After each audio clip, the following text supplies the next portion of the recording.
Good evening. I'll hereby call to order our town council meeting and inform everybody that the meeting is recorded, as always.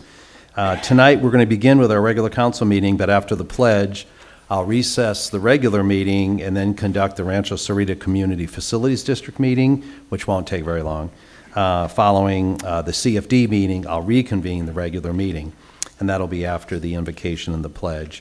The invocation will be given by Leah Rhodes, our Deputy Town Clerk, followed by the Pledge of Allegiance led by Haley Cantu, a 6th grade student from Wrightson Ridge Elementary School. Leah?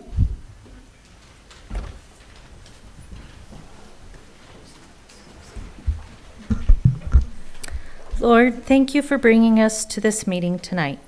We pray for all of our government officials gathered here and that you guide the mayor and council as they make decisions that impact the town of Sarita.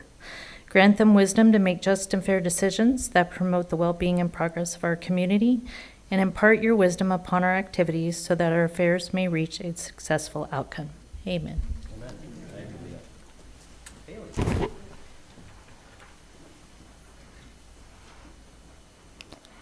I pledge allegiance to the flag of the United States of America and to the republic for which it stands, one nation, under God, indivisible, with liberty and justice for all. And at this time, thanks, Haley. Really appreciate you being here. I'll suspend the council meeting and commence with our Rancho Sarita Community Facilities District meeting. I'll call that meeting to order, and Madam Clerk will have a roll for the Rancho Sarita Community Facilities District meeting.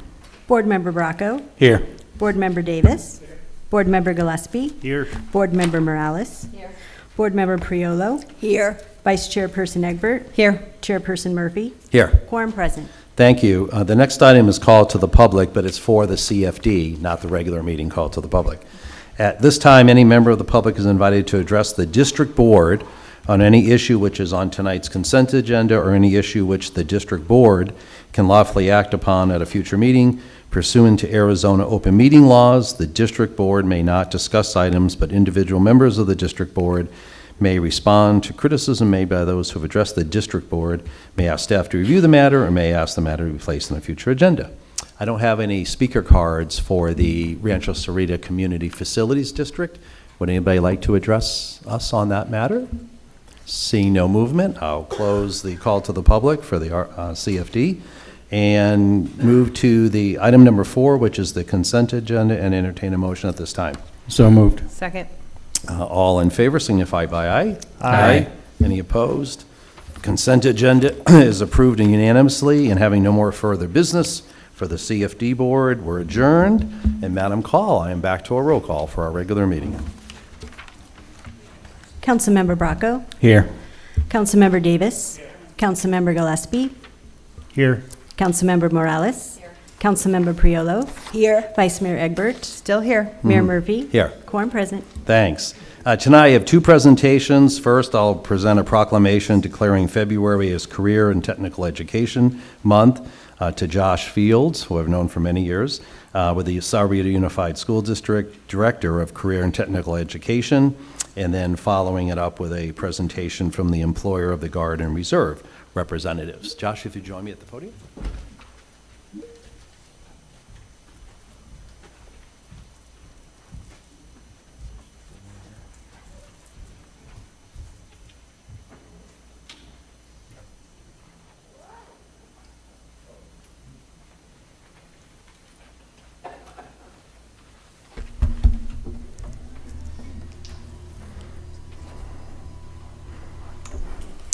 Thanks for being here.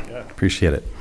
Whereas February 2024 has been designated Career and Technical Education Month by the Association of Career and Technical Education of Arizona and the National Association for Career and Technical Education, and whereas Career and Technical Education provides Arizona with a school-to-careers connection and is the backbone of a strong, well-educated workforce, which fosters productivity in business and industry and contributes to America's leadership in the international marketplace.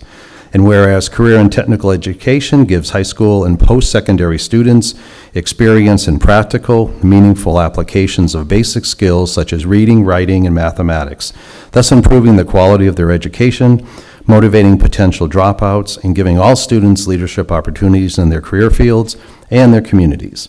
And whereas Career and Technical Education offers individuals lifelong opportunities to learn new skills, which provide them with career choices and potential satisfaction.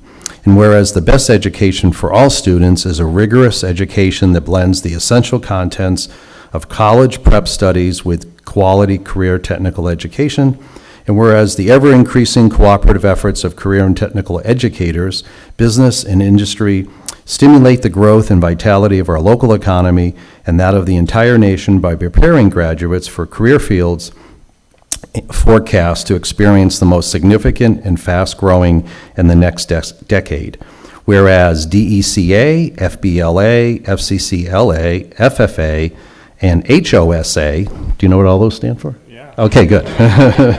And Skills USA are nonprofit educational student leadership organizations that aim to develop future workforce leaders. Now therefore be it resolved that I, Tom Murphy, the mayor of the town of Sahuarita, on behalf of the town council, do hereby proclaim the month of February 2024 as Career and Technical Education.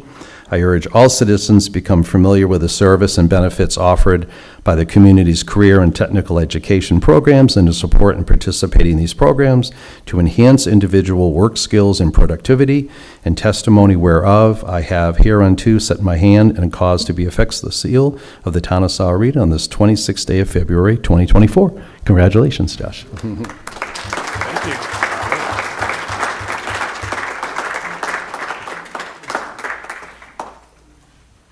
It's up to you. You can say a few words. Sure, I'll just say it Okay, real quick. yep, absolutely. Thank you, Mayor Murphy and council members for your support of CTE, and we're just grateful for this recognition, and we've got over, just quickly, 14 different programs here in our 2 high schools that students have access to, as well as more through the Pima JTED, so we're happy to be a part of this community and its continued economic growth, so thank you. Thank you. That's very good. The next presentation will be presented by Dan Caddy, an employer of the Guard and Reserve ESGR representative, and Officer Christian Perez, who will present the ESGR Patriot Award to Sergeant James Oviedo, you say it, James Oviedo, at this time.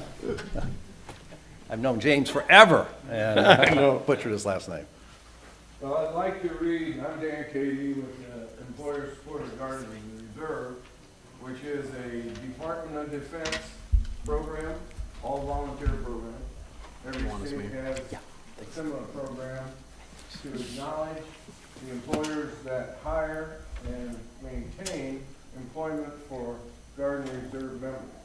It also explains to the members, to the military, their obligations and responsibilities under the Uniformed Services Employment and Reemployment Act of 1994. Can't believe I remembered that. Okay. I'm a retired CW4 from the United States Army, and it's a pleasure to read the narrative here. Do you want to do it at Officer the, Perez can hold this. I don't know, do I need the mic? well, for the recording, you'll need it because it won't go on, it won't show up on YouTube if you're That's not on. probably a good idea. No, no, no, no. Oh. All right, this is the narrative that was written by Officer Perez. Sergeant James Oviedo, Oviedo. thank you, has been the definition of servant leader in his community, profession, and as a mentor. He has invested his time and resources into building a successful handball program in the town of Sahuarita in order to bridge the relationship between law enforcement and our youth. Sergeant Oviedo has allowed me the privilege of participating in his handball project, which has allowed me to decompress from the stresses of being a full-time police officer and a service member.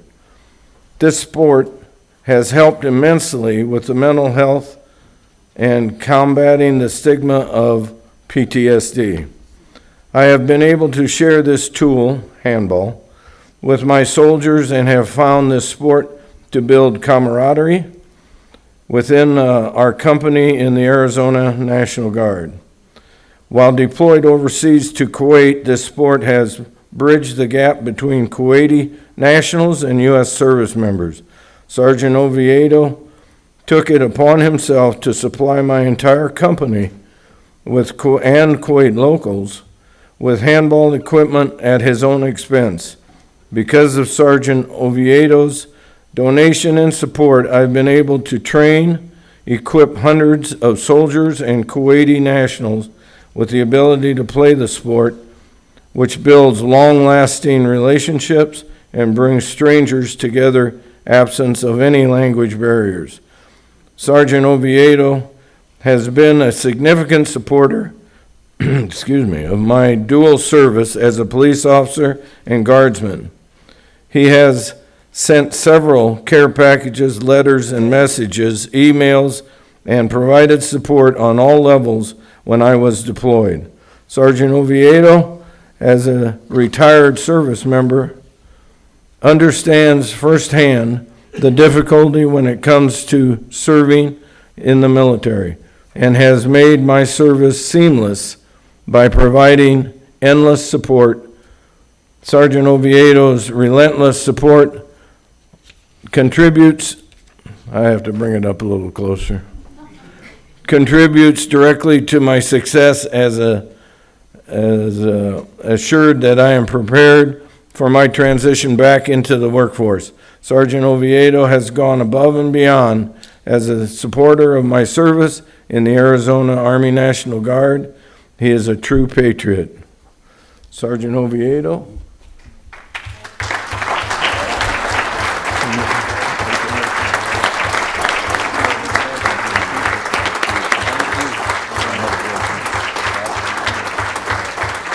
I'm going to scoot just a little bit that way. We'll get that.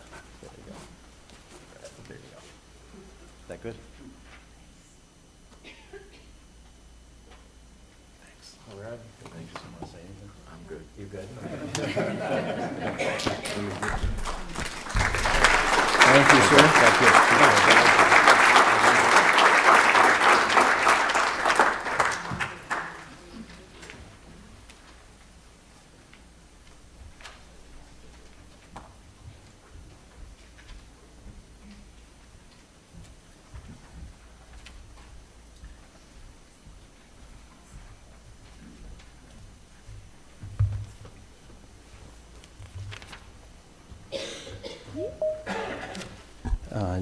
Next, we are to, Oop.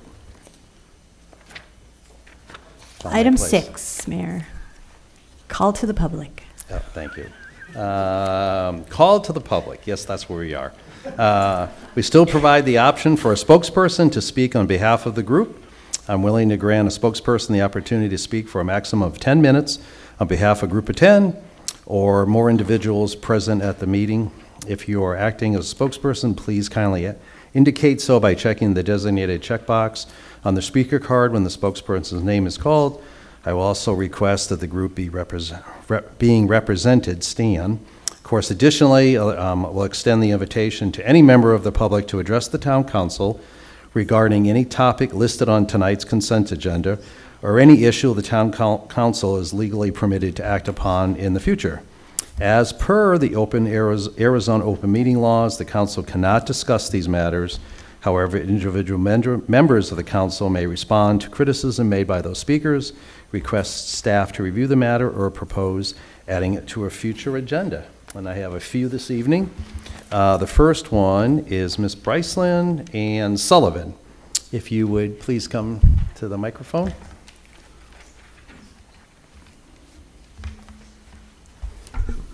And welcome back again. Oh, thank you. It's always a pleasure to be here because we have such good news to bring. We like that. Yeah. Since 2016, the Women of Quail Creek has sponsored scholarships in our community. The first year, we gave 2 high school scholarships at $1,000 each. Well, this year, 2024, we're offering at up to 6 Women in Transition scholarships that are valued at $3,500 each, and up to 6 high school scholarships valued at $2,500 each. We encourage everyone who is going on to school to utilize these scholarships because the businesses in our community, our residents at Quail Creek have really donated to make this happen. As of 2016, we have donated $142,700 towards scholarships. Nice. We have given away 31 Women in Transition scholarships, and I think, Clarice, 37 high school. So we're very dedicated to this, and we're hoping that before this year is out, that we may be able to give more than the 6 for Women in Transition, more than 6 at the high school level. And Clarice will go into a little more detail about the high school. For women in transition, you must be over 21 years of age and wanting to go back to school. Perhaps you didn't get to finish it or didn't even get to start it. Well, here's an opportunity.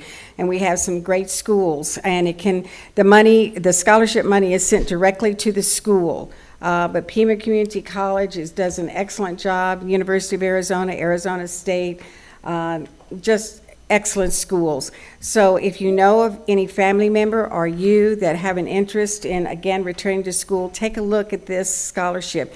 The scholarship is posted online, and the application is there for you and the references that you would need. So again, for the women in transition, you only need to be 21 years of age or older. And Clarice? Last year, we gave 9 scholarships to the 3 high schools. 3 to Sarita, $2,500, and 3 to Rio Rico, and 3 to Walden Grove. And this year, thanks to the generous contributions from our community, we have quite a bit of money available. So after we receive the applications from the high schools, we will determine who will receive the scholarships, and then we'll make a decision on how many we can do and how much money will be involved. Mm-hmm. And we do look at various aspects from the high school kids. We look at their volunteerism. We look also at need. Do they need? the money that we have got for them to apply for. And we're hoping that a lot of the high school kids will be, this is females, women only, but I hope that they will be aware of it and apply. It's really a great scholarship, and it ties in well with what you do. Yeah. Yeah. I do know that the application for the Women in Transition is due March the 17th. And for high school, it's right on that flyer, is April the 2nd. So again, time is coming up, but we hope that you will, if you know of anybody who could use this type of a scholarship, please apply. Thank you, and thank you for being here. I have All one the quick work that you question. do. Mr. Mayor, I have one question. Yes. Oh, I'll ask it. I was just going to ask, is the Women in Transition for four-year degrees, or those that are wanting to go for masters, would they be allowed? No, it can be, thank you for asking. The money, the $3,500 for the Women in Transition can be used at a technical school, a vocational school, a 4-year school, 2-year school. It does not matter. So even a master, someone that... Absolutely, absolutely, yeah. Thank We you. have one Women in Transition scholarship winner who's applying to be a nurse anesthetist. Oh, wow. So they go way far. Yes. And I would, right now, our average age is about 35, but our oldest right now is 43, but the applications are still coming in. All right, thank you. Thank Thank you. you. Appreciate it. David Wolf?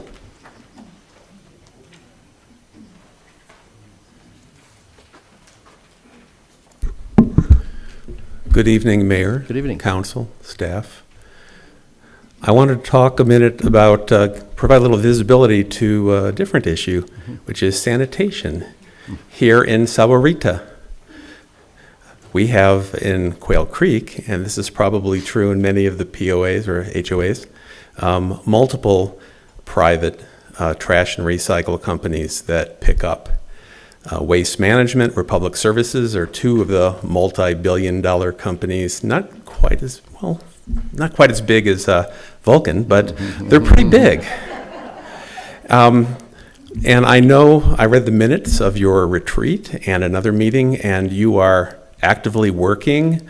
Gallo Gallovale, your Public Works Director, I want to thank him for the work he is doing in investigating having the town administer sanitation services on behalf of hopefully all the HOAs and other people in the town. Early in my career, I worked for a phone company and I managed 85 telephone companies in 27 states. I'm very familiar with billing practices. And I'm also a customer of, well, until today, I was a customer of Waste Management. No longer. Republic's no better, quite frankly. I was paying almost $103 a month for weekly trash and recycle service. I've been a customer for 6 years in 2 different cities. It's very frustrating to try to talk to them, and I talked to a lot of my neighbors.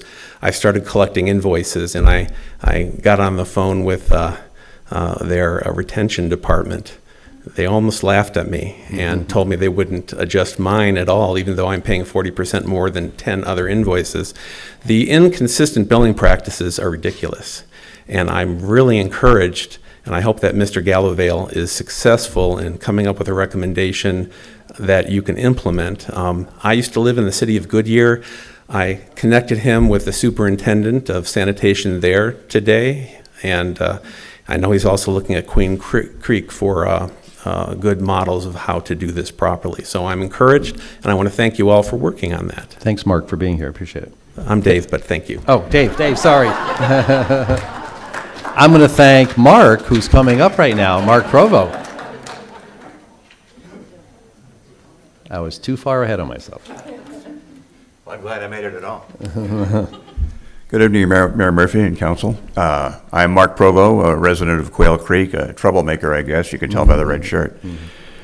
I Googled your salaries, and I doubt that anybody on this council is here to get rich. Thank you. And I sort of doubt I'm that just you're here for here the to retirement begin. plan. Oh, Yeah. Well, let us know, will you? I doubt that this is the road to great political power. It may be. But I'm thinking that maybe you ran for office to do some version of, I'd like to do something good for my community, for the people I live around. Well, here's your chance.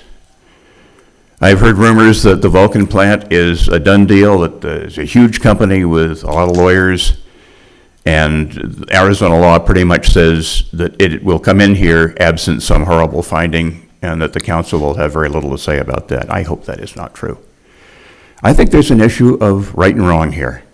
Is this the right mix, pardon the pun, for a town that wants to attract young families to raise their kids here? An asphalt plant a couple of miles from schools, from City Hall, right next door to a huge retirement community, which has some respiratory issues that you wouldn't find in the general population. And let's face it, some of us will have trouble driving on two-lane roads full of huge asphalt trucks. So I'm just asking you to think very hard about this. It's probably one of the biggest decisions you'll ever make on this council. And I just want to say I will count on you to do what you know is right. Thank you. Thank you for being here.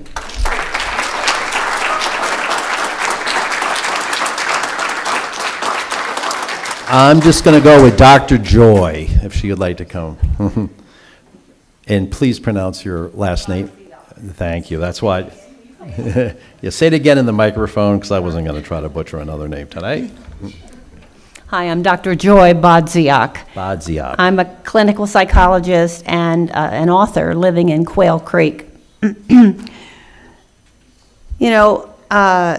So far at these meetings, residents have been addressing the issue of physical health as it pertains to the possible Vulcan plant in our community.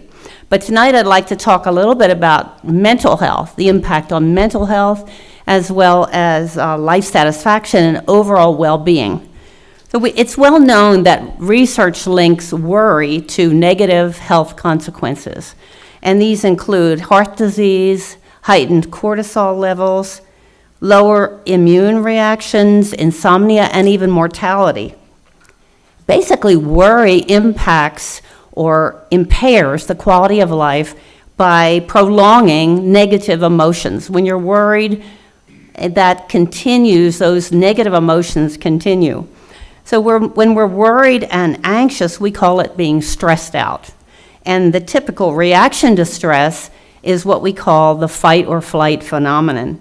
And this prepares our body to react quickly to a life-threatening situation. Basically, we fight the threat off or we flee to safety, but our bodies also can overreact to stress even when it's not life-threatening. Many have argued here that having an asphalt plant near our homes is a life-threatening condition. We are worried and anxious about the threats that this plant poses. And the plant hasn't even been built yet. Imagine the stress level once this plant, if this plant comes to fruition. Research tells us that chronic stress leads to hypertension, diabetes, formation of artery clogging deposits, and brain changes that can contribute to a wide variety of health conditions, including cancer. So you might ask, why aren't more people at these meetings? Well, I think it's because either people aren't aware of what's happening or because they feel helpless to make a difference. We know that helplessness can lead to depression, so that in itself is a dangerous situation. So I leave you with a question, and that is, do you really want Sahuarita to be known as a place where people are afraid to live, where people don't want to live? Thank you. Thank you.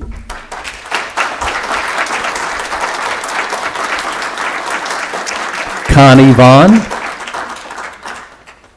And then after Connie will be Linda Beal.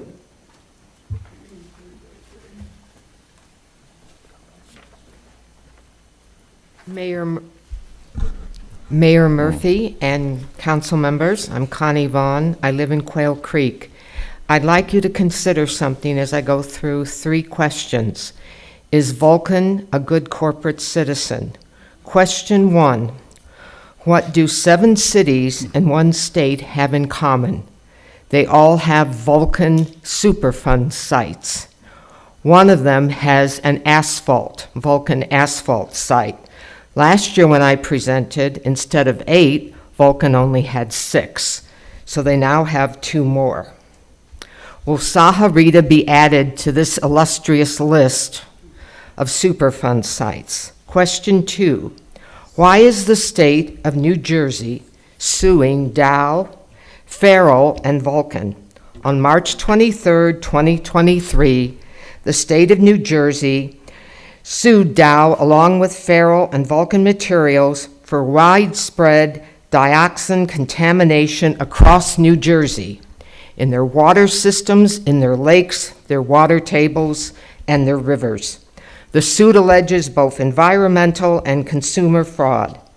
Dioxin is considered a likely human carcinogen by the U.S. EPA, and both Dow and Farrell were creating these chemicals, and Vulcan was doing the solvent stabilizer. Also, along the lines of consumer fraud, all three companies were telling the distributors and the public, the consumer, when you're done with these chemicals, simply pour them on the ground or bury them. Now, this has been going on from 1950 through 1990 for 40 years. So New Jersey is in quite a quandary now, and their current Attorney General has sued. Will Vulcan Asphalt Plant also deceive the town of Sahuarita and ignore the EPA requirements and simply dump or bury waste and fill our air and water with contaminants? What I've just described, they have a history and a pattern of not following rules and protecting the environment. My final question is, who paid lobbyists $489,000 in 2019 to influence U.S. congressmen not to vote for environmental protection laws? You probably all can guess, Vulcan. Now, I want to note that the town of Sahuarita only received $5,000 for fireworks last year. I guess Vulcan must be pretty confident that this is a done deal and don't plan on investing in Sahuarita. Lobbyists are much more important for their agendas. I'm just going to say this, I know I'm over. Some things are just fundamentally right and some things are fundamentally wrong, and Vulcan is fundamentally wrong for Sahuarita. Thank you, Connie. Linda Beal. And after Linda, to be Stuart Lisk.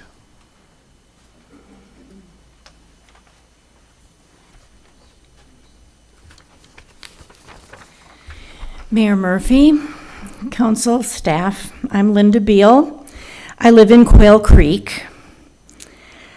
Thank you for your discussion and your questions at the air study presentation earlier this month. I want to thank members of the council for pointing out that the study clarified nothing specific to Vulcan's proposed operations in Sahuarita. They arranged for the kind of general gobbledygook that asphalt companies compile to prove that they do not pollute. We have provided overwhelming evidence that they can and they do. Thank you for insisting that they give us relevant information instead of boilerplate bullshit.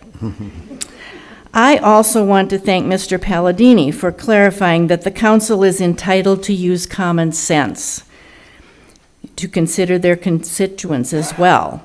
The council decides what mitigations are required in a CUP and whether it is reasonable to grant one. You are not rubber stamps for a foregone conclusion. Thank you. The CUP draft has been removed from the website. Last I saw it, it was nowhere near comprehensive. It was riddled with loopholes that would allow Vulcan to circumvent many of the city codes. As I understand it, the staff can present such a CUP, but the council gets the final word on it. You hold the quality of many of us, many of our lives in your hands. Now, regarding water. Vulcan has dug a hole halfway to the water table. There, they plan to put their equipment. Asphalt plants use kerosene and similar solvents for cleaning oil-based pollutants from their equipment. Their wastewater can contain bitumens and enough kerosene that it can't be dumped into ordinary sewer lines without risk of explosion. Of course, we don't want it dumped where it can make its way to our water table. The previous draft for the CUP merely said that wastewater could not be discharged in a way that endangers the public. Don't we need to know how Vulcan plans to do that? And shouldn't we have means to monitor and enforce safe handling of their wastewater? We need lots more information. Vulcan is obligated to present specifics. Please, please demand that they do. We are all bright enough to understand plain communication and reject the BS. Thank you. Thank you.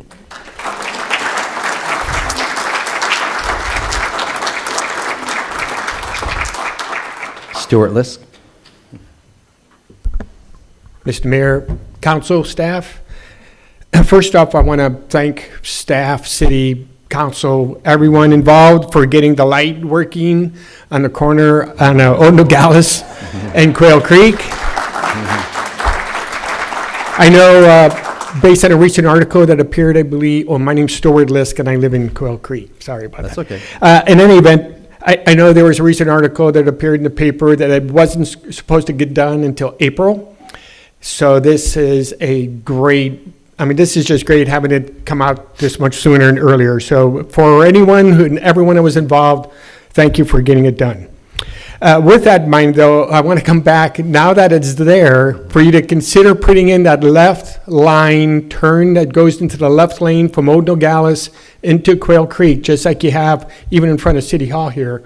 That's just going to help people to stay in their lane, because I've seen many of those folks turn into the right lane when people are trying to make a right turn on right into Quail Creek, and it's just a safety thing. I'd ask you to please consider that.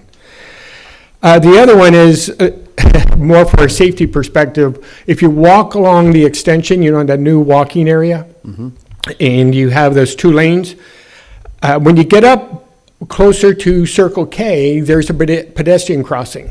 I'd ask you to please consider a pedestrian light there that indicates people driving in the, what would that be, east-west, that they would potentially stop, because I know we've almost been hit a few times. Just because we'll stand there and people just blow right by, or someone else will stop and another person would just blow right by them. And all I'm saying, if you would consider that, that would be appreciated. And then finally, along that same stretch, there's that walking, you have the dirt barrier that's there. Again, that's a great walking path. I mean, it's wonderful biking, running, walking, taking the dog out. However, again, it's a number of the cars are making U-turns, going right over that dirt barrier onto the sidewalk to come back the other way towards Circle K. And I'd ask you to please consider maybe putting in some sort of a barrier to make it a little bit safer, because once again, my wife and I were walking and we saw a car come right in front of us, make that turn and go right on without even thinking where we were. So again, it's just something that I'd ask you to please consider these items. Thank you again. Thank you, Stuart. Appreciate it. I have two other cards, but it's for an agenda item. So does anybody else want to address the council on the items that are not on the agenda this evening? Seeing no movement, I will close the call to the public, and thank you for all being here this evening. Next, we move to council and town manager brief summary of events. Councilmember Bracco. Nothing for me. Nothing. Simon? Debbie? I would just like to say that on Wednesday, I took my grandson to McDonald's to play, my 5-year-old grandson to McDonald's to play in the playground. And the kids from Sahuarita Middle School were coming across. And I was just amazed how many kids were at McDonald's playing in the same plaything, the jumping thing that my grandson was playing with. And I'm sitting there looking at them, and my daughter said, "What's going on in your mind?" And I said, "Well, look at all these kids. They're like 12 and 13 years old playing with 5-year-olds and 4-year-olds. And she said, "Mom, they're fine." She says, "At least they're not out there causing problems, and they're not vandalizing, and they're not doing drugs. They're having a good time." I said, "But you know what's sad? Is that we have not provided a safe place for them to go to and enjoy themselves. They have McDonald's, and that's pretty much it. Some of them, and they weren't even buying stuff. They just went to go play in that little jungle gym. Some of them went to the Speedway and bought super big gulps and came to McDonald's to play in that super big gym." So right now we have a survey out that would touch base on that. So I encourage, if you guys could please fill out the survey. I know it's on our website, right? Yep. If you guys haven't gotten it yet, it's on our website. I would appreciate if you could fill that out, because we need more safe places for our kids. Thank you. Diane? You don't have anything? Dr. Lesby? Okay. I just had a couple of things. A couple of us went out to the Tohoto O'odham Nation for the rodeo out on Sells, so that was a really fun time, representing our town out there. Plus, we had really great representation to the Boy Scouts Catalina Council dinner a couple weeks ago, and it was really nice because we had so many of the Boy Scouts that had to, going to Eagle Scout, came up and talked about what they provided for their project. I think it was about 5 of them that mentioned their recipient was the town of Sahuarita. Yeah, I think from our community, we had, I think it was 8 or 9 Eagle Scouts. That's from 2023. And the recipient, the town of Sahuarita was, I think, 4 or 5 of those projects were directly benefited the town of Sahuarita. So it was really a great event. Absolutely. So thanks to all. And as you know, I hope a lot of you know, the flag placement on our particular holidays is a partnership between the Boy Scouts and the Streets Division of our town. So thanks again to them. Congratulations to the Green Valley Sahuarita Chamber for a really successful business expo and Taste of the Valley. Fortunately, it was a really bad weather day, so it was one of the best places to be on that particular Saturday. And congrats to the school district, SUSD, for the State of the School District event that they put on. So a lot of good things happening and a lot of good things to celebrate. That's you just left it for me. That's okay. Our next meeting is regularly scheduled for Monday, March 25th, 2024. And at this time, Madam Clerk, if you'll read item number 8, please. Town Manager's Report highlighting employee and department accomplishments, capital improvement projects, development projects, and town events. Thank you. And Beth Abramovitz, our Assistant Town Manager, will lead the discussion. Shane is still here, but I know he likes to build a deep bench and give shout out to others. So Beth, welcome for being here and touching on some of the wonderful things that are happening. Good evening, Mr. Yep. Good evening, Mr. Mayor. Just got to get a little Council. closer or a little bit louder, closer. which either one. Oh, we are having. Okay. Maybe I won't have it. Hang on for just a second. We seem to be having technical difficulties.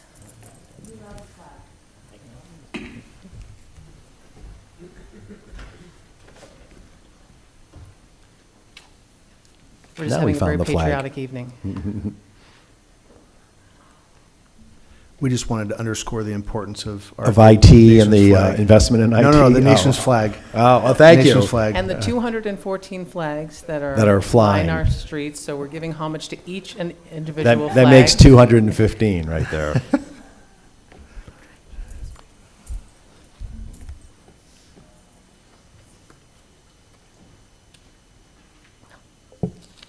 I'm just going to hit the buttons very gently. So the town manager's report, as always, I just wanted to give a brief shout out to the leadership team, staff, and Mark Felix for the effort that goes into putting this together. We are only going to give you some highlights this evening. There is I believe, an email linked, and it might be in your packet as well, to the full town manager's report if you would like additional details. So first off, I want to extend a warm welcome to 4 new Town of Sarita family members. We have Veronica Andrade as an office assistant in Public Works, Brock Holgate as Animal Control Community Services Officer in the Police Department, Jerry Golubier, Animal Control Community Services Officer in the Police Department, and Erica Boyer as the Police Records Clerk in the Police Department. So warm welcome to all 4 of our new employees. We didn't have any employees this month that had significant anniversaries, which is kind of interesting. It must have been a slow month for hires for the last 20 years. So our major department highlights. In Public Works, I want to congratulate John Lira, our maintenance worker, for obtaining a Class B commercial driver's license. And this year at the January 20th ATB 2024 award dinner, Mayor Murphy was awarded the President's Choice Award, which recognizes an individual who works towards the goals of ensuring the region continues to improve our infrastructure and is consistently a supporter of our regional vision and the projects that make it happen. So congratulations, Mayor Murphy. Thank you, I appreciate it. In our IT department, congratulations go to Jorge Rodriguez and Rafael Martinez for receiving their certified in cybersecurity certification from the International Information System Security Certification Consortium. And in the municipal court on January 24th, Judge Aviles and staff welcomed students from Liberty Youth Academy. The students from 5th to 9th grades conducted a mock trial, which was the trial of the state versus Bonnie Parker, as in Bonnie and Clyde Bonnie Parker, and who was tried for armed robbery. I don't know if she was found guilty or not. So I don't know the exact outcome, so I can't help you there. But this is an ongoing program that the court offers our local elementary schools. The courts was also awarded $26,000 by the court security grant. Of that amount, $10,050 was earmarked for 2 new card readers, which were installed last week.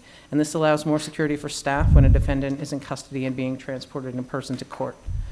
And actually, this was an IT one, but it's listed in court.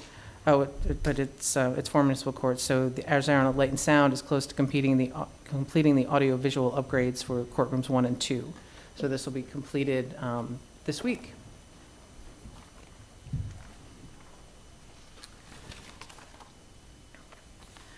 We also have in Park and Recreation that they are now just Park and Recreation. They are no longer Parks, Recreation, and Community Services. In January, town management authorized the department renaming to better align with our strategic goals and department operations. The Parks Maintenance Office Building project is nearing completion. Flooring was installed and furniture was delivered about 2 weeks ago, and we'll be moving forward with some of the site work and the parking lot and paving. And we're expecting tentatively to have occupancy by the 1st of March. Hey, Beth? Yes, sir. Just by way of introducing the change to Parks and Rec, can you just explain the philosophy across the organization? Sure. Thank you. So as we were doing budget this year, and I think some of this came up in the retreat a little bit, when we're talking about community services, when we have Parks, Rec, and Community Services, we kind of realized that a lot of departments provide community services, such as planning and building, where they have community cleanup days, or our police department, where they have like Neighborhood Watch, Coffee with a Cop, all these things that could be considered community service.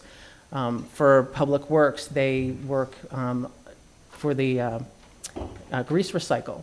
So all of these things are community services. So to call one department community services was kind of not really in keeping with the goals for the town and for the departments.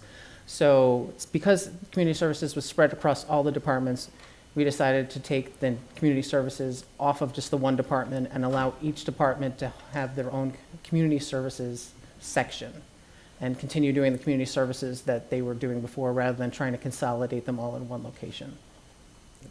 So we're still doing community services? Yes. Just across the board, just to clarify. But because everybody was doing them, it didn't make sense to just give one department that moniker, because when people call in to ask questions, you know, they're calling the wrong place. They're Right. not getting the right people who they want to talk to, and this makes it that everybody can do what they're doing Right. for our community. I know we do our recycling day after January for the grease. That would fall under Public Works. And obviously, that's community service as well. Correct. Thank you. Got used to adding the name community services. Right. Now I gotta take it back off. Less writing. As part of budget, we thought it would be a budget savings on the embroidery for Right, their on the shirts. shirts. So, speaking of Park and Rec, the Animax playground equipment installation is nearly completed. The rubberized surface installation is underway, and the no-climb 5-foot-tall fencing will follow shortly. And the splash pad equipment construction is close to starting. It's about 13 weeks to complete the project from the start of the construction, although unfortunately we will not be making the tentative original grand opening date of April 6th for Fiesta Sarita.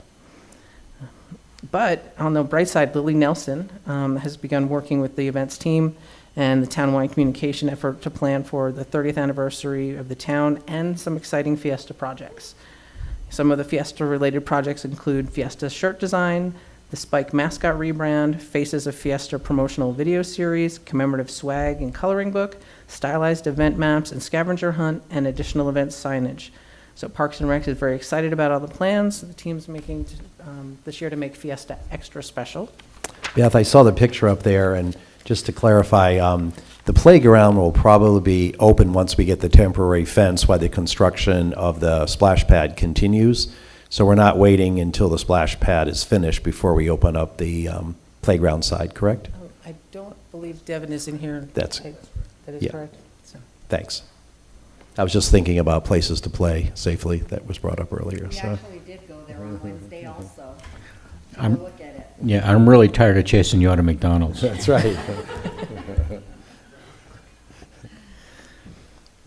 So for Economic Development and Public Affairs, they've officially kicked off their restaurant campaign, and they have contacted some of the Sarita fan favorites, such as Chick-fil-A, Panera Bread, First Watch, Five Guys, and Raising Cane's, to hope to generate interest to open a location in our community.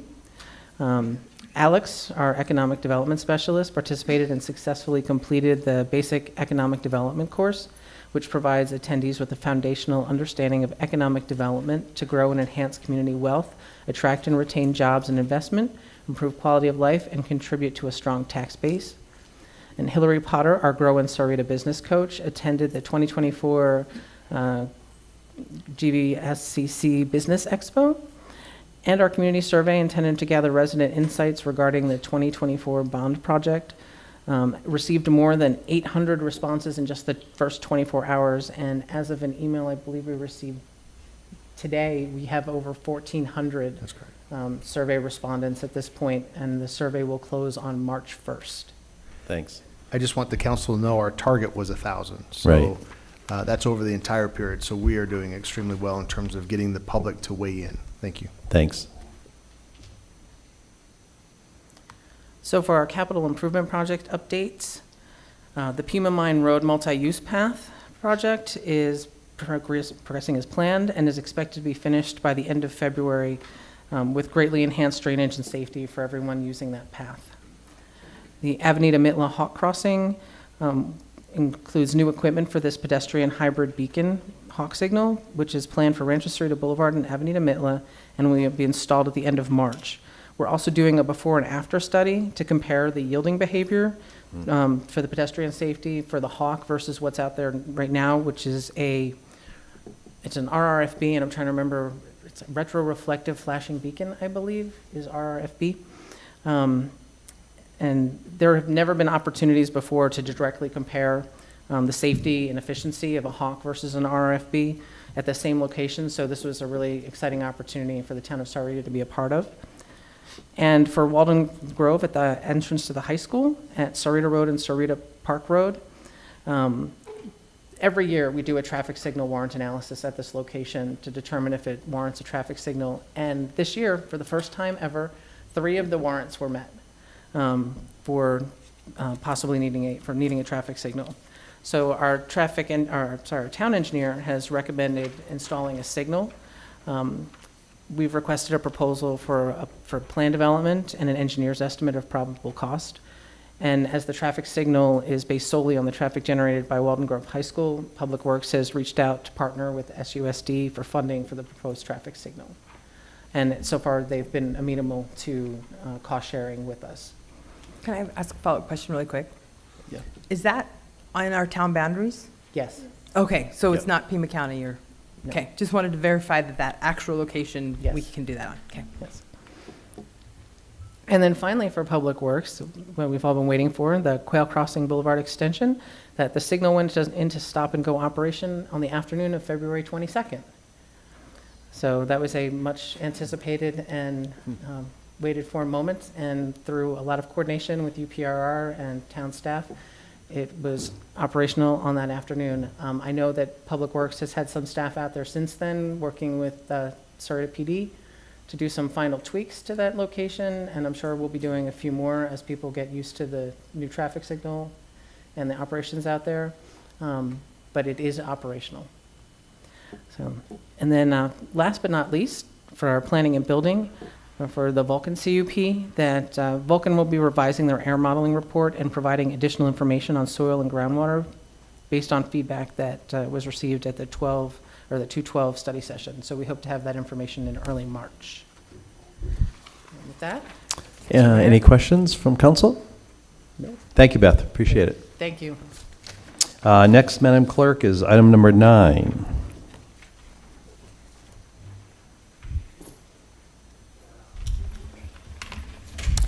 Presentation, discussion, and possible action regarding the 2024 legislative session. Thank you. Mr. Barrett, Nathan Barrett, our management analyst, will present this item. Good evening, Nathan. Good evening, Mayor, members of the council. It is once again a pleasure to be here with you tonight. We're going to talk a little bit about what the legislature has been up to in the last month since I last spoke with you. So just real quick, review of deadlines. The last couple weeks, the legislature has been in a frenzy trying to get their House bills over to the Senate and their Senate bills over to the House. We're still experiencing some of that frenzy, but the deadline for getting bills out of committee in each of the House of Origin has passed. So we're going to see that frenzy die down a little bit. The next deadline to keep an eye on then is March 22nd, when all bills need to have cleared the committee in their counterpart chamber. Tonight, I've got 12 bills to update you on. I really tried to keep it down to 10, but that's just the way the cookie crumbles. I've divided these into housing, local control, bonding, and finance.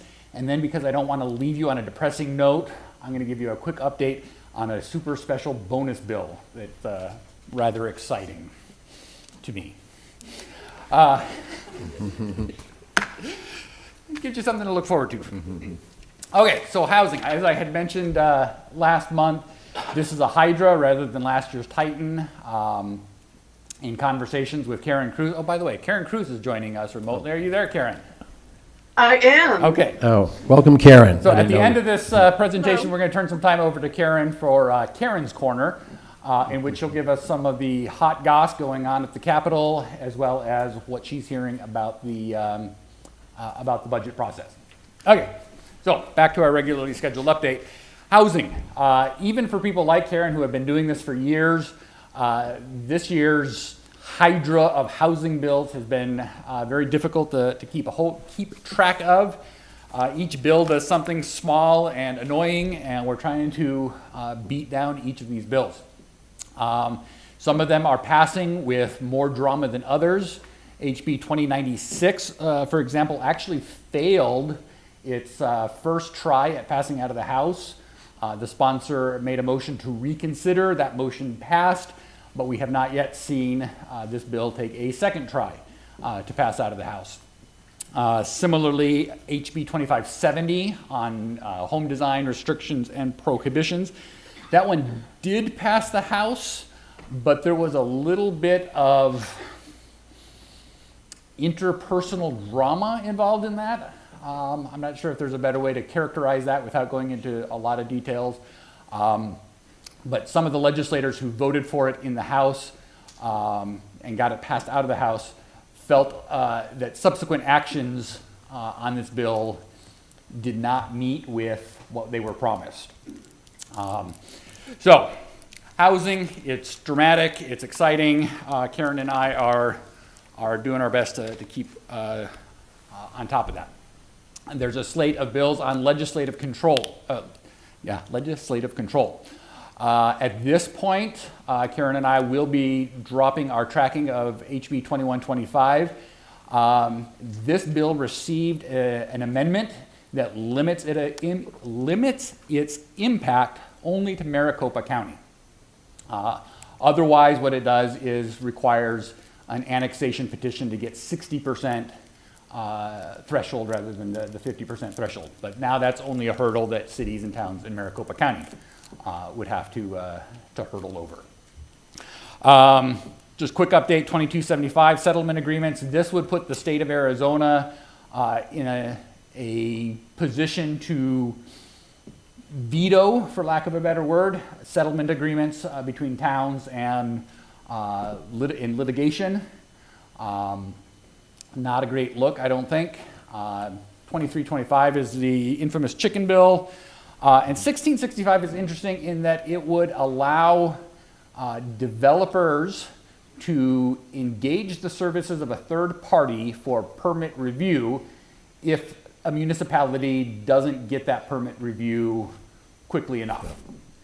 The bill is vague about who pays for that third party permit review, but that probably just means that they would want the municipalities to pick up that tab. Nathan, how do you define not in enough Fast time? enough. The bill defines what the time threshold would be, and I don't have the So bill in front of me. independent of what the process is at the individual municipality?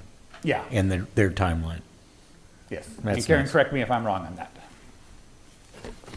Nope, it is defined in the statute, and it is an accelerated time frame, but, which is something that the other cities were concerned about. But that wasn't the biggest deal about this bill, for sure. Thanks.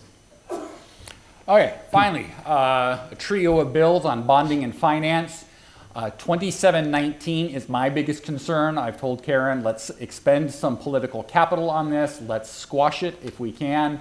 And if we can't squash it in the legislature, let's give the governor some cover so that she can veto it. What this bill would do is invalidate any bond election that doesn't have a voter turnout of at least 60%. That's not passing with a 60%. That's a voter turnout of 60%.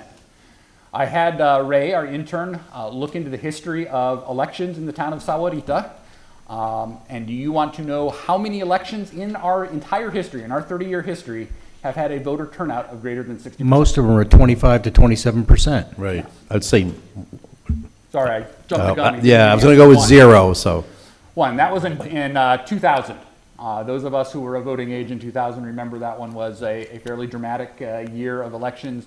But in 2000, we were not even on the rotation for coinciding with state. Anyways, I'm getting off track.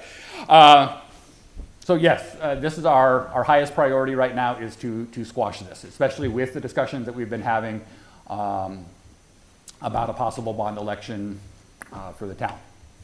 1056 is also not that great, and I did provide an update last month about 1056. This would require municipalities and counties that if they increase fees or taxes or any sort of revenue generation would have to pass the respective policy body with a supermajority. Both 2719 and 1056 have passed their chamber of origin. Both of them passed on slim party line votes. It has passed the House 31 to 28. Okay. Yeah. See, I told you you'd be depressed at this point. So I want to give you a super special update to HB 2477. This is a bill that passed unanimously in the House last month. It's bringing together left and right, Republicans and Democrats. It's an exciting bill. What would it do? it would designate Pluto as the official state planet of Arizona. No, we're talking about the dog, right? Right. No, Arizona would then be the only state in the entire United States to have an official state planet. And we can get the legislator to visit there, right? Right. Yes. One-way ticket. So. Well, there's Mercury, Venus. Uranus. Okay, at this point, I'm turning the time over to Karen Cruz, joining us live from Phoenix. And Karen, we're getting a little echo, so you might have to talk slowly so we can get through the echo. Oh, I apologize. Is it on my end? I'm not sure. I can't tell. I believe that is the case, Karen, It's bouncing off of Pluto. because we're perfect over here. Okay. Oh, All maybe right, the- I apologize. Oh, this has the sound on. I wonder if, did I that lied, it's help? on our end. Yes. Can you turn that Hopefully one down, helped. I Nathan? may have had two windows open. Well, good evening, Mayor and Council. Nathan did a phenomenal job, as always, of walking you through just some of the highlights of the bills that we are tracking. As he mentioned, he didn't want to overwhelm you with all of the mud throwing that's going on right now. But turning your attention to the budget conversations between legislative leadership and the governor's office have finally started as of last week. So they're starting in earnest to talk about broad strokes, approaches, kind of rules of the game, if you will, about how they're going to address the budget. The governor's office is wanting to wait a little bit longer before they really talk in earnest about numbers, because she's fairly confident, her office is fairly confident that the revenue numbers will uptick enough that they won't be in as dire straits as what is being projected today. The legislature, however, is taking the view that it's probably closer to the doomsday that had been projected by JLBC several months ago. So they're waiting to see what the real numbers are going to look like for February and then again for March before they really end up with how much they need to, how big the deficit is that they need to fill. They're going back to the one-time infrastructure spending of last year, actually over the last several years. They're going to take a look back, and any funds that were allocated for infrastructure projects that don't have federal funding to them or that are not quite ready, they will probably sweep those funds and defer those projects to allow for those funds to be used to plug the hole. There's also some other conversations about some other kind of tactics, but at this point, that's what's being discussed. But very early stages in budget discussions. Thankfully, Chad Campbell, the chief of staff for the governor, is a former legislator, but very well respected by Democrats and Republicans, can strike a deal across the aisle. So he'll be helping to shepherd this on the governor's behalf, and that's a good thing. I think we're in good hands with the governor's office, as opposed to last year, which was a very interesting year, to say the least. So that's where we're at the budget. I'm happy to answer any questions, but that's where we're at the moment. Thanks, Karen. Councilor, have any questions? Nope. Thanks, Karen, again, and thanks, Nathan. Appreciate it very much. Always a pleasure. Item number 10 is the consent agenda. I'll entertain a motion at this time. So moved. Second. All those in favor signify by aye. Aye. Any opposed? Consent agenda is approved unanimously. Madam Clerk, item number 11. Presentation and discussion of the fiscal year 2023 audit results. Thank you. Mr. Mariotti, AC, our finance director, will introduce the item, and then we'll, I think, have a joint presentation with CWDL CPAs that I think are here virtually. AC, welcome. Thank you, Mr. Mayor, members of the council. So a few years ago, a bill was passed that requires our independent auditors to present the results of an audit during a regular council meeting. And this presentation needs to take place within 90 days from when the audit is completed. In our case, our fiscal year 2023 audit was completed on December 21st, 2023. So we fall within that allowable time frame. So the audit was conducted by CWDL, which is a CPA firm licensed in Arizona, and this was the first year that this firm conducted the audit for the town. And with that, I'll turn it over to Dennis Maschke, who's a partner with the firm, and then I'll be around afterwards to answer any questions that you may Thanks. have of me. We're waiting to hear the good news, Dennis. I peeked ahead of time. Yes, and I have good news for you. So good evening, Mr. Mayor and council members. Thank you for taking the time to listen to the audit results and allowing me to present virtually. As you can see, I'm in a hotel room. We're, still continuing to be out in the community auditing clients, so I appreciate that. I want to talk a little bit about the audit process in general and then get into the various reports that we issue. You should have received 5 different reports that we issue as part of the audit.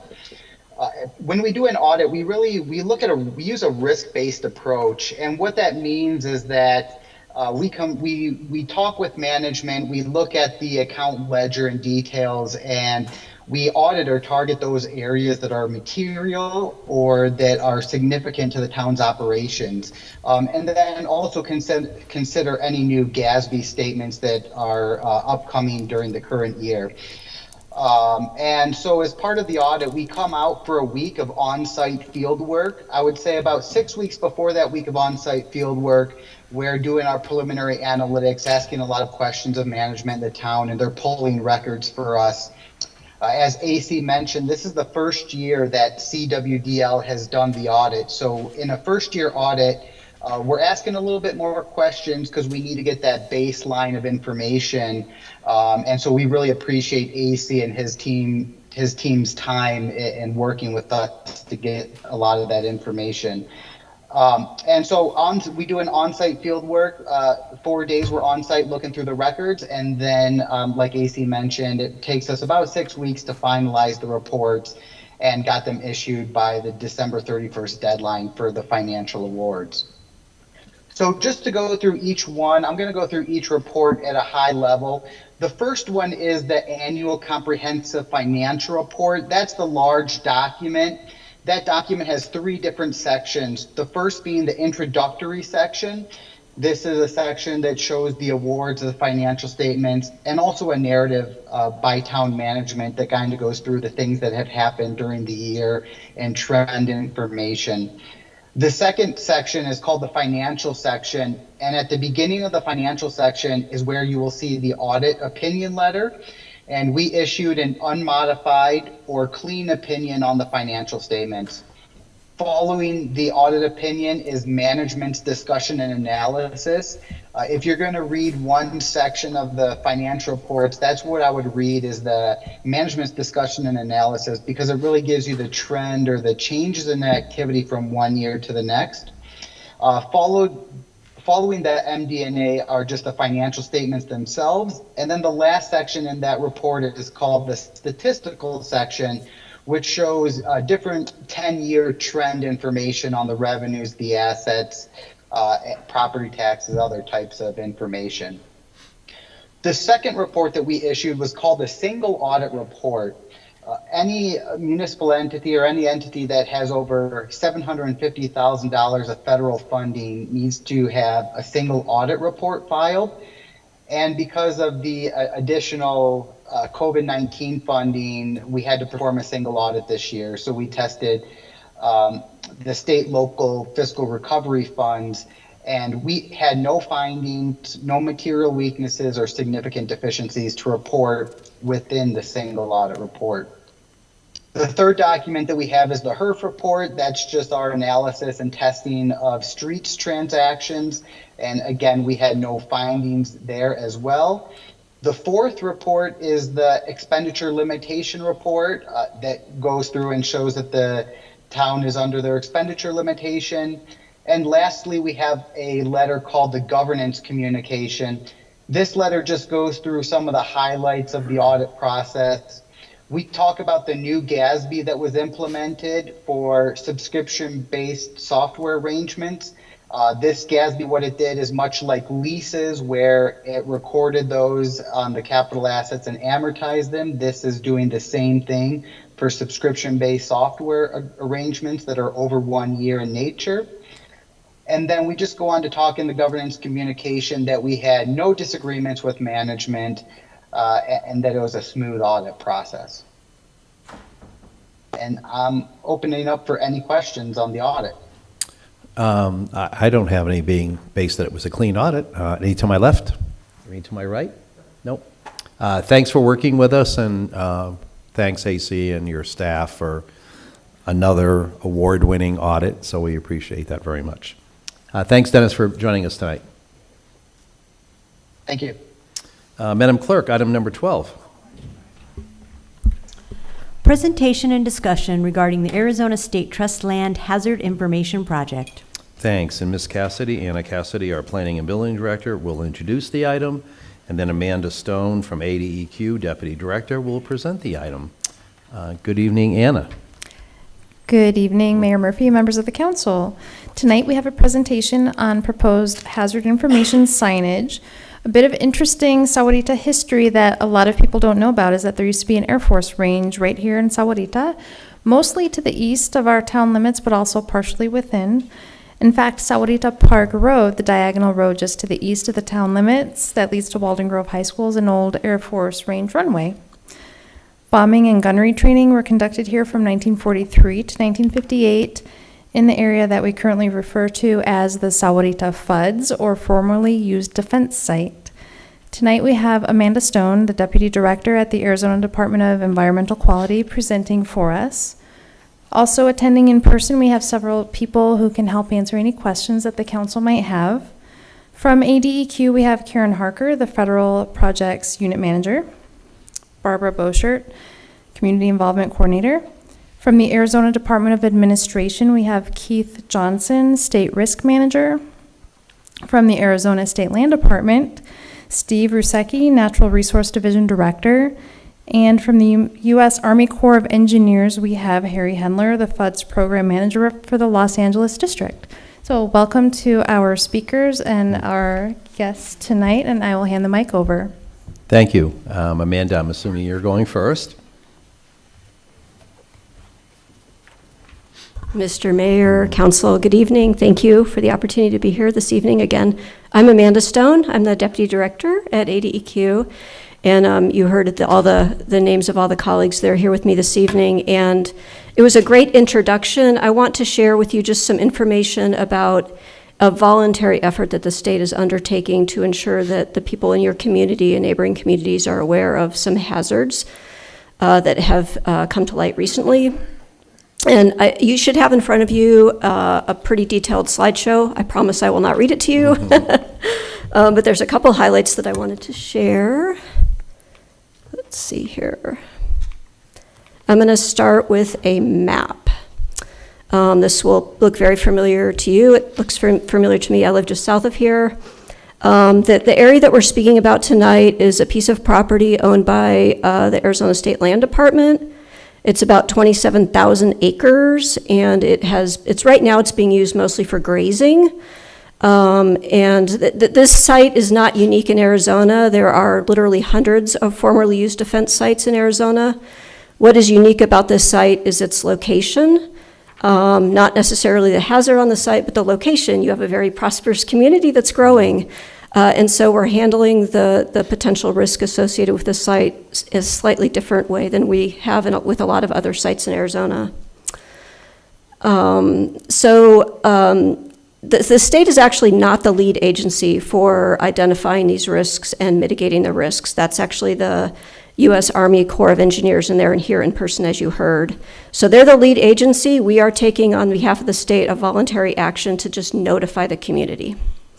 So the Corps of Engineers is about halfway through the project. They've done an initial survey, a characterization, and the state obtained a report back in mid-2022 with some initial findings that indicated there are some munitions on this 27,000 acre parcel that could potentially pose a risk.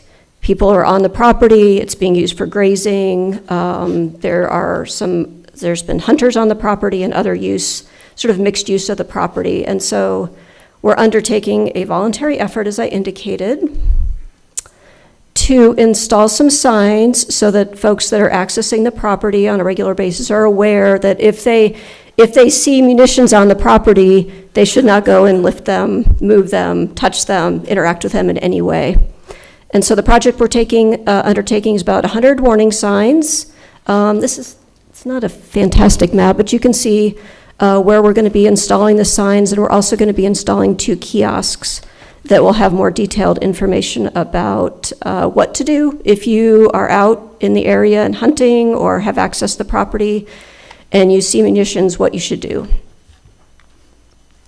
And this is what the signs are going to look like, and we actually have one of the signs. If you look right back over here, Karen's holding up one of the signs. That's what the signs are going to look like. And again, this is a voluntary measure, and it's out of an abundance of caution. We have no reason to, nobody that we're aware of has been injured by any of these former munitions. This is a voluntary, precautionary measure that we're undertaking. And so here's some additional information and contact information. What I wanted to stress in closing, because I'm sure you have questions, so I don't want to take too long in the presentation, but I've been asked a few times, why are we doing this now, right? Why now? That was one of my questions. Yes, so I can imagine it might be from your perspective, Mr. Mayor.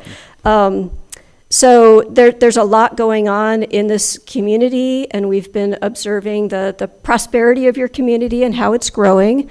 And so, of course, there are likely to be more folks accessing the property over time, of course.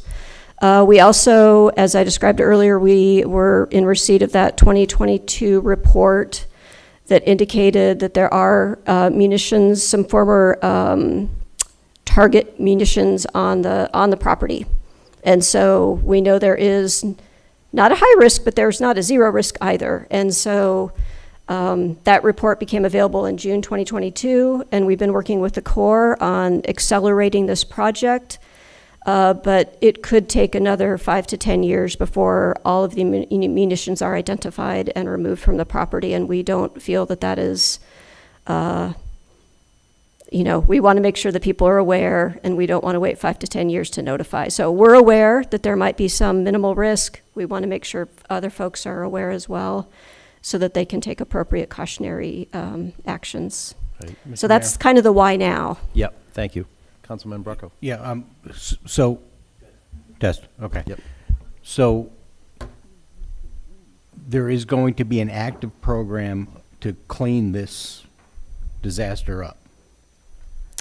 5 to 10 years worth? Mr. Mayor, Councilman, yes, the U.S. Army Corps of Engineers has the legal and financial responsibility to clean up, to finish characterizing and then clean up the site. Well, I mean, I don't want to rush anybody, but it's been 70 years. Yes, and the triggering event, sir, was the 2022 report where they completed an initial survey. They did a grid survey of the area. And as I indicated, there are, I think, almost 300 FUD sites in Arizona, and they're all ranked. The Corps has a ranking system on how they allocate their funding. So this site was recently characterized. We now know that there's a potential risk, and we want to be sure that we're communicating that risk to the community. Do you know what number we are on ranking on? Mr. Mayor, I would need to defer to the Corps on their ranking system.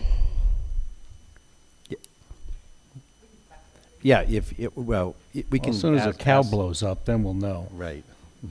Because the other concern I had, as an elected official, knowing that Walden Grove High School is so close in proximity, and I know you have to, or you feel the sense that you want to identify it, but many, many years ago when I was in high school, if I saw that kind of sort of advertisement, I would see it almost as a magnet to help identify, because that would only, tickle my imagination on what I'm going to go find. So I was concerned about that. And plus, we've been working very closely with state land, trying to annex to the east. And, it seems like it's been a really, really long time, and it would have to be cleaned up for us to, kind of continue that path. So those were the couple of the concerns, that I had from a elected official's perspective. Yes, Mr. Mayor, and certainly we're well aware of your growth. And actually, before the meeting, Yeah, I was there's looking the at map your right there, right? your expansion map, which is great, and which in our minds increases the need to be transparent about the information that we have. We want to be transparent with you and allow you and the community members to make appropriate risk decisions. And so that's why we felt the need to make this information available now. Right.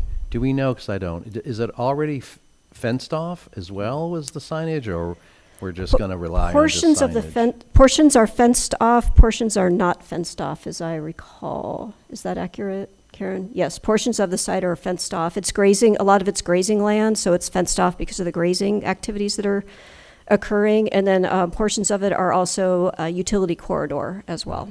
Right, thanks.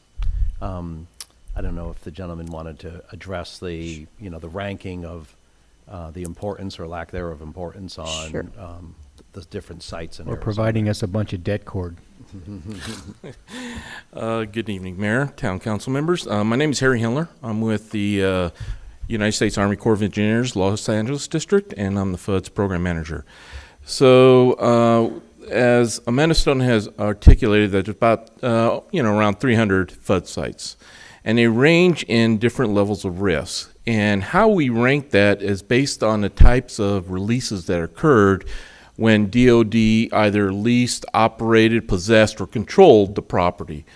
In some cases, like with Sahuarita's 3, we're going to call it munition response sites, there were some releases of high explosives, so to speak, but they're only what we call munition debris. They're like fragments. And so we have not found any intact ordnance or live munition item.